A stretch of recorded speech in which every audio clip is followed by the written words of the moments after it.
The Assembly will hear an address by His Excellency Andre Holness, Prime Minister, Minister for Defense, and Minister for Economic Growth and Job Creation of Jamaica. I request protocol to escort His Excellency and invite him to address the Assembly.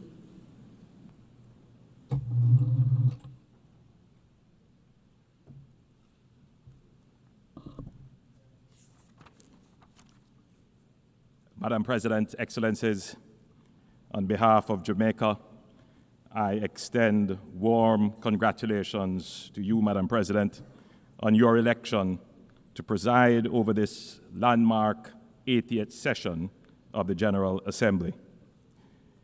Just last week, Jamaica marked 63 years as a proud member of the United Nations. As we celebrate the UN's 80th anniversary, we reaffirm our unwavering commitment to the principles of the UN Charter. From decolonization to peacekeeping, from eradicating diseases to promoting human rights, the UN has achieved remarkable success over these past 8 decades.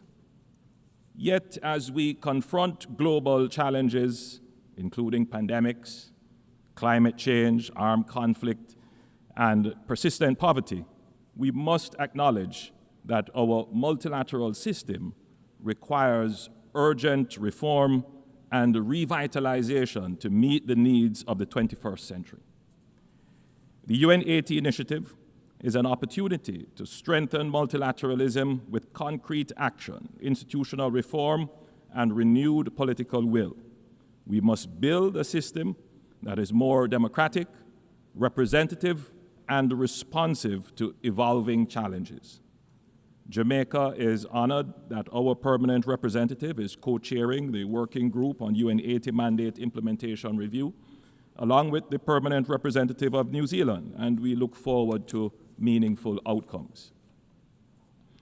Madam President, Jamaica believes in a future where multilateralism works for all, where no country is too small to be heard, where the concerns of small islands facing rising seas are addressed, where the benefits of globalization are equitably shared, and where international cooperation is based on respect for the sovereignty of each nation. Climate change, Madam President, is not a distant threat or an academic consideration. It is a daily reality for small island developing states like Jamaica. Frequent hurricanes, droughts, and erratic rainfall destroy infrastructure, displace communities, and set back decades of hard-fought progress. Jamaica has demonstrated unwavering leadership in climate action despite our limited resources. We have committed to achieving net zero emissions by 2050 and have implemented our national adaptation plan with specific measures to build resilience across key sectors, and we are on track to achieve our renewable energy target of 50% by 2030. However, our efforts and those of other SIDS are severely constrained by the lack of predictable access to financing. The promise of $100 billion annually remains unfulfilled. The Loss and Damage Fund, established at COP28, was historic, yet its initial capitalization of $800 million is grossly inadequate. Developed countries must honor their commitments and scale up climate finance, recognizing that adaptation is a necessity for the survival of small island developing states. The global financing system remains fundamentally flawed. It penalizes reforming economies like Jamaica with high borrowing costs while ignoring our vulnerabilities. Through sacrifice, discipline, and sound management, Jamaica has reduced its debt to GDP ratio from 144% to now 62%. Yet we remain locked out of concessional financing because of outdated metrics based solely on per capita income. Jamaica supports the application of the Multidimensional Vulnerability Index that more accurately assesses countries' development needs and their eligibility for concessional financing. Jamaica also strongly supports innovative financing mechanisms, including debt for climate swaps, debt for nature swaps, and blended finance instruments that can unlock private sector investments in sustainable development projects while reducing debt burdens. We welcome initiatives such as the IMF's Resilience and Sustainability Trust and call for its expansion to support more countries in building climate resilience. Madam President, multilateralism must deliver fairness for all countries to believe that constructive dialogue and engagement offers the best path forward for all countries. That is the case, Madam President, for the people of Cuba, so that they may be able to fully participate in the global economy.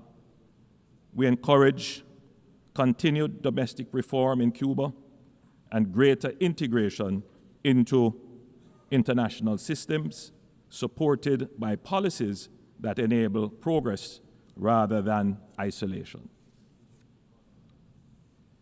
Madam President, Jamaica once again condemns the heinous October 7, 2023 attack on Israel and is deeply horrified by the devastating humanitarian consequences of the counteroffensive in the Palestinian territories.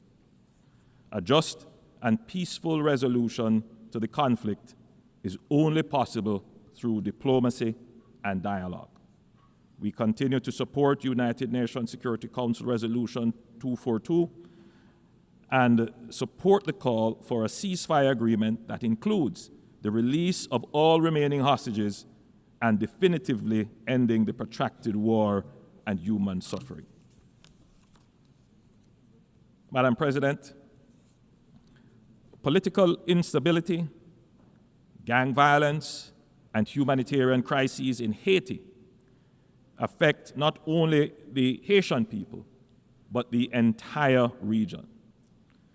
As current chair of CARICOM, Jamaica has led and participated in efforts to restore peace and constitutional order in Haiti. Last year, we welcomed and participated in the deployment of the Multinational Security Support Mission to Haiti, and we commend Kenya's leadership in this initiative. Despite progress made, the situation remains dire.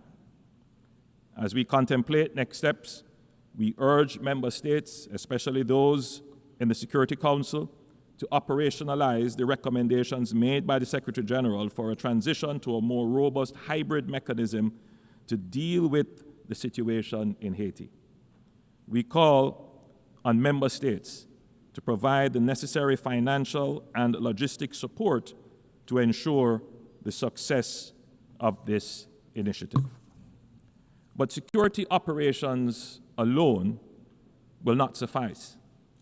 Haiti's governance deficit and fragile institutional framework must be addressed. Once stability is restored, the international community must help rebuild democratic institutions, ensure free and fair elections, expand humanitarian relief, and invest in infrastructure to support long-term stability.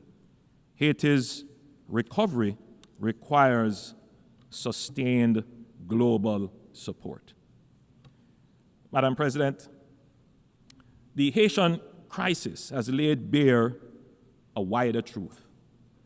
Transnational criminal networks involved in cybercrime, trafficking arms, narcotics, and people, organizing violence and destabilizing institutions, are an existential threat to states. Gangs are now global syndicates with resources that rival nation states. Jamaica has made significant progress in tackling gangs and reducing our homicide rate by more than 50% in recent years. But we know that unless these networks are totally dismantled, our gains remain fragile. This is why we call for nothing less than a global war on gangs, a coordinated international campaign to cut off the flow of weapons, money, and the influence that sustains them. This requires deeper engagement from all member states. We urge full implementation of the UN Programme of Action on Small Arms and Light Weapons and the International Tracing Instrument. Major arms exporting countries must tighten export controls, strengthen end-use monitoring, and ensure rigorous post-delivery verification. Jamaica welcomes cooperation with all partners in this fight, including the interdiction of drug trafficking vessels, provided that such operations are carried out with full respect for international law, human rights, and with the coordination and collaboration of the countries of the region. The Caribbean has created regional security mechanisms, but these efforts alone cannot match the scale of the threat. What we need is a unified front with the same urgency, resources, and coordination the world has applied to terrorism. Only then can we turn the Caribbean, and indeed the wider region, into a true zone of peace. Madam President, at this 80th session, let us revitalize multilateralism and recommit to building a more resilient, equitable, and sustainable world. The challenges before us, climate change, debt, poverty, conflicts, and crime, are formidable, but our capacity for collective action is greater.